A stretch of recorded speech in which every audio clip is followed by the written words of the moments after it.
Station Ghanpur నుంచి party మారుతా ఉన్నారంట కదా, సో ఏం చెప్పాను మేము అయితే గతంలో మేము కార్డు కట్టిన టీఆర్ఎస్ కార్యకర్తలు ఉమ్మడి అంటే ధర్మసాగర్ మండలంలో 8 సంవత్సరాలు మండల పార్టీ అధ్యక్షుడు చేసిన ఉద్యమ ద్రోహులైనటువంటి సమైక్యవాదులను పార్టీలో తీసుకొని ఇలా ఉద్యమ నాయకులకు కొంచెం అన్యాయం జరిగిందనే బాధతోటి మొన్న కడియం చేరి టికెట్ ఇస్తే మేమంతా పార్టీలోకి వెళ్ళి బయటకు వెళ్ళిపోయినాం, కాంగ్రెస్లోకి వెళ్ళిపోయినాం.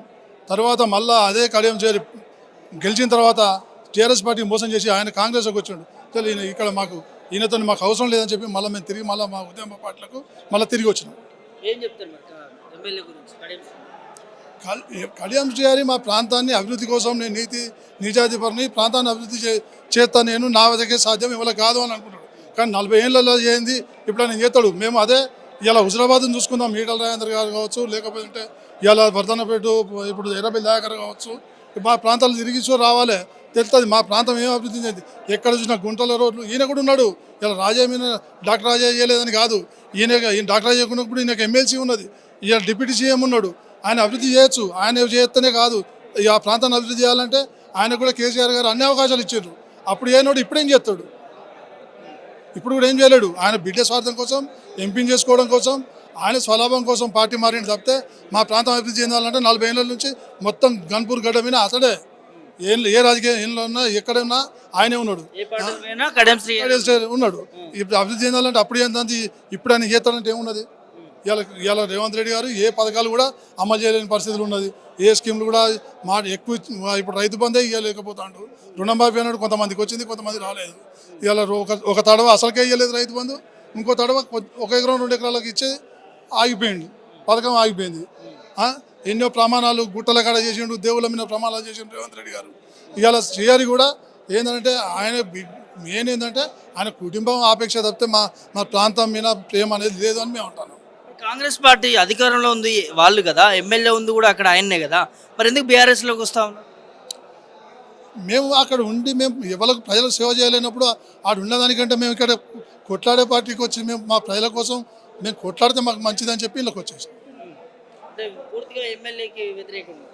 ఎమ్మెల్యే కావచ్చు, గవర్నమెంట్కే కావచ్చు. మేము ఏంటంటే మాకు కావాల్సిన కేసీఆర్ మళ్ళీ ఆయన వస్తేనే మళ్ళీ ఈ ప్రాంతం అభివృద్ధి. ఏంటంటే కేసీఆర్ ఇవన్నీ పథకాలు లేవు, ఉచిత విద్యుత్ కావచ్చు, 24 గంటల కరెంటు కావచ్చు, ఇవాళ నీరు, కళ్యాణ లక్ష్మి కావచ్చు, అడగని పథకాలు ఎన్నో ఆయన ప్రవేశపెట్టి బతుకమ్మ చీరలే కావచ్చు ప్రతి ఒక్కటి అతను ఇచ్చిండు. ఆ పథకాలు కనీసం వీళ్ళు ఏంటంటే ఏది కూడా వాళ్ళు ఆ కేసీఆర్ ఇచ్చిన పథకాలు కొనసాగించలేకపోతారు. కాబట్టి ఇవాళ మేము ఇవాళ అందుకెళ్ళి ఇళ్ళకి వచ్చినాం అని అంటే ఏమున్నది, అక్కడ మేము కావాల్సింది ఏంటంటే మా ప్రజలకు అన్యాయం జరుగుతుంది, మేము అక్కడనే ఉంటే మేము దొంగలను ప్రోత్సహించినట్టు ఉంటుంది. కాబట్టి మేము అక్కడ నుండి మేము వాళ్ళని ప్రోత్సహించలేక బయటకు వచ్చేసాం. ఇక్కడ ప్రజలు విమర్శిస్తూ ఉన్నారు, చివరికి మరి కార్యకర్తలు కూడా పార్టీ నుంచి బయటకు వస్తూ ఉన్నారు. సో మరి పార్టీ పరిస్థితి ఏంది కాంగ్రెస్ పార్టీ, అక్కడ మీ ముఖ్యంగా స్టేషన్ గన్పూర్ ఎమ్మెల్యే పరిస్థితి? ఇంకా కొంతమంది ఏంటంటే ఇప్పుడు మనం ఒక కథ చెప్తా అంటే ఇంకోట కూర్చున్నాం ఒక వేదిక కాడ. అట్లనే ఇప్పుడు వాళ్ళు చెప్పే కథల మీద నమ్మకం మీద కొంతమంది ప్రజలు అక్కడ ఆగి ఉన్నారు. చాలామంది తెలివిగా అందరు విమర్శిస్తూ ఉంటారు. కాకపోతే అందరూ బయటికి అతి త్వరలో ఒకవేళ బై ఎలక్షన్లో వచ్చినా లేకపోతే రేపు ఇప్పుడు కాంగ్రెస్ గవర్నమెంట్ మళ్ళీ ఎలక్షన్లు పెట్టినా కూడా ఎక్కడ కూడా ఒక సీటు కూడా వచ్చే పరిస్థితి లేదు. సీటు కూడా రాదు, వచ్చే పరిస్థితి లేదు. వ్యతిరేకత రేపు అంటే రాబోయే రోజుల్లో మళ్ళీ కేసీఆర్తోనే సాధ్యం. అది ఇలా తెలంగాణ తెచ్చిన రథసారథికే సాధ్యం, వాళ్ళు ఎవరికి సాధ్యం కాదు. ఇలా ఆయన ఏంటంటే చేసేవాడిని ఏమంటారు కదా, చేసేవానికి ఎన్నో నిందలు వస్తాయి, కాయలు కాసే చెట్టుకే దెబ్బలు తాకుతాయి అన్నట్టు ఇలా అందరూ ఏదో విమర్శించారు. కేసీఆర్ దెబ్బలు తాకినాయి. కొంతమంది అనుకోకుండా మేకవన్న పనులు లెక్క మీన వేషాలు వేసుకొని కేసీఆర్ దగ్గర వచ్చి చేరి కేసీఆర్ ఓటమికి ఇట్లాంటి వ్యక్తులు కారకులైనరు. ఇలా నిజమైన వ్యక్తులు ఎవరు, అసలైన వ్యక్తులు ఎవరు అనేది కేసీఆర్ గారికి కూడా తెలిసింది.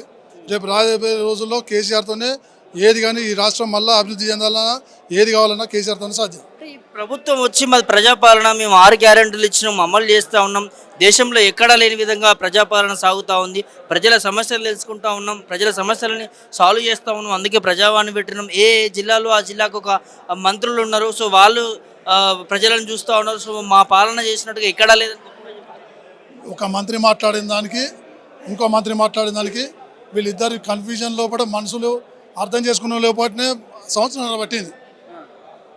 ఈ మంత్రి ఒకటి అంటాడు, ఆ మంత్రి ఒకటి అంటాడు. ఇప్పుడు వీళ్ళిద్దరు ఈ కన్ఫ్యూజన్లోకి వెళ్ళి ప్రజలు అక్కడ ఆగమైపోయి అక్కడ ఇది చేస్తాను ఏంది అని చెప్పి ఏదో ఆ, మనం ఏదో అంటారు కదా, ఇద్దరు కొట్టుకుంటా అంటే మన మధ్యలో ఇంకోటి సొమ్మెత్తుకపోయినట్టు అయిపోతుంది ఇక్కడ. అంతేకాని అక్కడ ఏం జరిగేది ఏం లేదు. ప్రజలకు నిజంగా కూడా వాళ్ళు చేయాలనుకునే పథకాలు ఇవి. ఇప్పుడు నువ్వు డైరెక్ట్ ఇలా ఒక బస్సు ఉచిత బస్సు అంటే కూడా ఎన్ని రోజులు అవుతున్నాయి, కొట్టుకుంటారు మహిళలు. సరైన సర్వీసులు లేవు, సరైన బస్సులు లేక టైం మీద వాళ్ళకు కూడా ఆర్టీసీ కూడా వాళ్ళు కూడా ఉద్యోగస్తులు కూడా చాలా బాధలలో ఉన్నారు. వాళ్ళు కూడా సరైన బస్సులు సంఖ్య పెంచలేదు. అలా ఉచితంగా అంటే వాళ్ళు మా పురుషులు టికెట్లు పెట్టుకునే వాళ్ళు బస్సులు ఎక్కలేని పరిస్థితులు వస్తుంది. ఇక్కడ ఏది కూడా అస్తవ్యస్తంగా ఉన్నది, దేని మీద కూడా నియంత్రణ లేదు.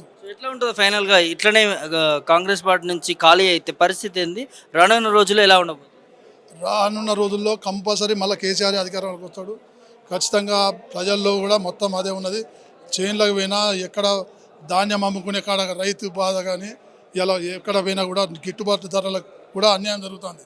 ఇలా మిర్చే కావచ్చు, పత్తి మార్కెట్ కావచ్చు, జొన్నలే కావచ్చు, ఇలాంటివి కూడా రైతు మార్కెట్కి పోతే మొత్తం నిలువు దోపిడీ జరుగుతుంది. దానికి మార్కెట్లో కూడా ఎక్కడ నియంత్రణ లేదు, సరైన రేట్ లేదు. ఇలా కూలీలో కూడా పని ఏంటంటే కూలీల దగ్గర కూడా వాళ్ళ పైసలు ఇచ్చి వాళ్ళు ఇచ్చేస్తే మార్కెట్కి పోతే కనీసం కూలీ ఇచ్చలేని పరిస్థితి వస్తుంది ఇలా. కాబట్టి రైతు దగ్గర నుంచి మొదలు పెడితే ప్రతి ఒక్క ఇష్యూలా ప్రతి ఒక్క దానిలో కూడా విఫలమైపోయింది కాంగ్రెస్ గవర్నమెంట్.